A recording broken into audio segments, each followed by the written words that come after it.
Welcome back. Break पर जाने से पहले हमने बात किया चैंपियंस ट्रॉफी पर, लेकिन अब हम बात करेंगे कि पाकिस्तान टीम 3 T20 मैचेस पर मुश्तमिल वनडे सीरीज़ का आगाज़ किया पाकिस्तान ने जिम्बाब्वे के खिलाफ, और पहले ही मैच में पाकिस्तान को शिकस्त का सामना करना पड़ा है।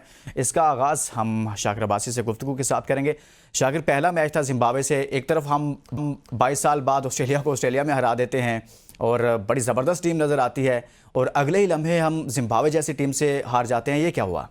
देखिए, ये प्रोफेशनलिज्म की कमी मैं समझूंगा।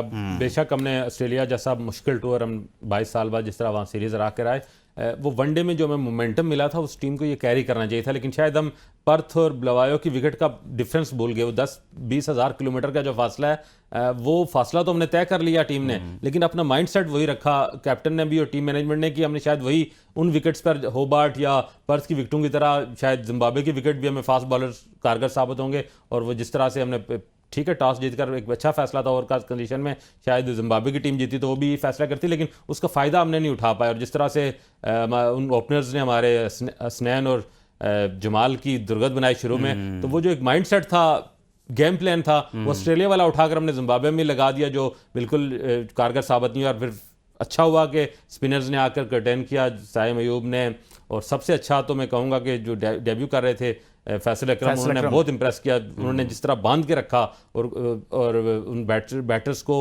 हिलने नहीं दिया, वरना जिस तरह का स्टार्ट मिल गया था। फैसल अकरम को सिलेक्ट करना, स्क्वाड में रखना, टीम का हिस्सा बनाना, प्लेइंग 11 का हिस्सा बनाना ठीक साबित हुआ है, और वो जस्टिफाई किया कि उसकी सिलेक्शन बेहतरीन थी और वो टैलेंट की बुनियाद पर कौमी टीम का हिस्सा बना है। लेकिन गेम प्लान मैं समझता हूँ शिकस्त की वजह यही है कि हम उस माइंडसेट से नहीं निकले, या शायद हमने जिम्बाब्वे की टीम को उतना इजी ले लिया। वरना देखें, 125 पे हम 7 आउट कर चुके थे, और 125 पर 7 आउट करने के बाद 8वीं विकेट की शराकत में आप 50-60 रन खा जाते हैं, वो टारगेट कहाँ चला जाता है, वो हमारे बस से बाहर हो गया। और फिर जब बैटर आए, बैटर्स ने कोई जिम्मेदारी का एहसास ही नहीं किया। मुझे नहीं समझा साहिब, आपने बैटिंग की बात कर दी है। बाबर आजम के बगैर हम खेल रहे थे ODI. Babar Azam, without Babar Azam ODI team कैसी लगी आपको? यार, पिछले 5 साल में ये पहला मैच था बाबर आजम के बगैर हम वनडे मैच खेल रहे थे, और ये हमें एक्सपेक्ट करना चाहिए था कि जिम्बाब्वे की टीम जिसने 200 रन का आपको टारगेट दिया, बड़ा मुश्किल टारगेट नहीं होना चाहिए था। और जिस तरह से साइम अयूब और अब्दा शफीक को मरसे से टन्स ऑफ अपॉर्चुनिटीज हम उनको दे चुके हैं, वो 1-2 इनिंग्स के अलावा कहीं भी कारगर साबित नहीं होते। इस तरह के मौकों पे उन्हें चाहिए था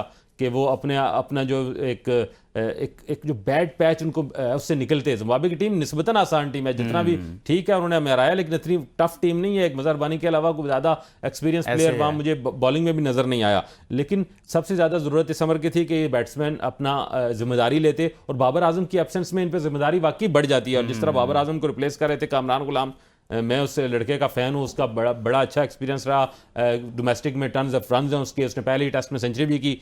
लेकिन ठीक है, ऑस्ट्रेलिया में, मैं ऑस्ट्रेलिया की टूर पे किसी को जज नहीं करता, मुश्किल टूर होता है। लेकिन आपको यहाँ आकर जब आप बाबर आजम को रिप्लेस कर रहे हैं, तो आप इस विकेट पर जिम्मेदारी लेते, आप यहाँ पर अपना जो है वो अपनी एक क्लास शो करते, ताकि पता चलता कि यार आपकी सिलेक्शन वाकई मेरिट पे हुई है। और मैं अभी भी कहता हूँ कि किसी भी प्लेयर के लिए अगर उसके कैरियर के आगाज़ में ही जिम्बाब्वे जैसा टूर उससे मिल जाए, तो उसके लिए एक ब्लेसिंग होती है कि वो अपने आप को साबित करे, एक स्टेटमेंट ऐसे दे कि आई एम द प्लेयर। तो वो जो एक एतमाद आपको अच्छी इनिंग से शुरू में मिल जाता है, वो आपको आगे लेकर बड़ा सपोर्ट करता है। तो इस टोटल जो है वो एक, मैं कहूँगा, नाकामी थी पाकिस्तान के तमाम शोबों में। और एक बात मैं ज़रूर कहूँगा, आप शायद इस पर सवाल भी करें, कि हमने वाइस कैप्टन बहुत जल्दी बना दिया। अच्छा, हाँ, मैं इसी तरफ आ रहा था शाकिर, आप उस तरफ चले गए। सलमान अली आगा बतौर बैट्समैन, बतौर वाइस कैप्टन, हम बड़ी जल्दी हम कह देते हैं यार ये फ्यूचर का हमारा कैप्टन है। उसे वाइस कैप्टन इसीलिए बनाया कि भाई बैकअप तैयार हो जाए। उसकी अपनी परफॉर्मेंस ये है कि 7 मैचेस में 21 रन हैं, 3 T20 मैचेस हैं, 4 ओडीआई मैचेस हैं।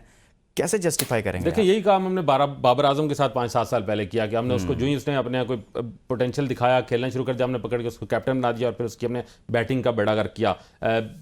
सलमान अली के हवाले से मैं समझता हूँ 1-2 इनिंग्स उसकी टेस्ट क्रिकेट में है, जो उन्हें टैलेंट के साथ बहुत अच्छी इनिंग्स के लिए अपने एक प्रोफेशनलिज्म जरूर उसने साबित किया। लेकिन इट वाज टू अर्ली कि हम उसको डिस्कस करने शुरू हो गए कि यार कैप्टन भी हो सकते हैं, फ्यूचर के कैप्टन है। इवन ये कहा जाता है कि रिजवान ना माने तो उन्हें कैप्टन भी बना दिया जाएगा। अब उन्हें वाइस कैप्टन बनाकर मैं समझता हूँ कि थोड़ा अर्ली उन पर जिम्मेदारी डाल गई है, या तो उन पर वो प्रेशर आ गया है वाइस कैप्टनसी का। ऑस्ट्रेलिया में भी नाकाम रहे, जिम्बाब्वे के खिलाफ भी उनको कल बिल्कुल, उनको अगर वाइस कैप्टन बनाया गया तो उनको जिम्मेदारी लेनी चाहिए थी, अपने कैप्टन रिजवान के साथ उनको खड़ा होकर इस कश्ती को पार लगाना चाहिए था, जो बुरी तरह नाकाम रहे। मैं समझता हूं कि अब जो फैसले हो चुके हैं इनको ही कैरी ऑन किया जाए, लेकिन जिन जिन के जिम्मे को जिम्मेदारियां पड़ी हैं उन जिम्मेदारियों का एहसास किया जाए। उन जिम्मेदारियों को अपने कंधों पे फील करें और डिलीवर करें, ना कि आप ये साबित करें कि आपको जो गलत चूज़ किया गया, आप पर गलत एतमाद किया गया। सलमान अली आगा का पोटेंशियल वाइज में अगर बॉल के साथ अगर बैट के साथ परफॉर्म ना करवाए तो कि बॉल के साथ कर जाते हैं, लेकिन हमने एज ए बॉलर उनको कंसीडर नहीं किया हुआ ना। हम जिस फ्रेम में उनको रखते हैं उस फ्रेम में हमने उनको एज ए बैटर रखा हुआ है। हमने उन्हें एज ए यूटिलिटी क्रिकेटर के तौर पे लिया हुआ है। जो हम कभी रोल शादाब खान से पिछले कुछ अरसे से एक्सपेक्ट करते थे वो नाकाम रहे, तो ज़्यादा मौका इनको मिलना शुरू हो गया। तो मैं समझता हूँ कि जो रोल इनको दिया गया है अगर उसको जस्टिफाई नहीं करेंगे और फिर ऊपर से वाइस कैप्टन जैसा देखें, पाकिस्तान की टीम का वाइस कैप्टन होना कोई एजाज से कम नहीं। आपने जुमा 8 दिनों में आपको कौमी टीम में और आपको एजाज दे दिया गया, तो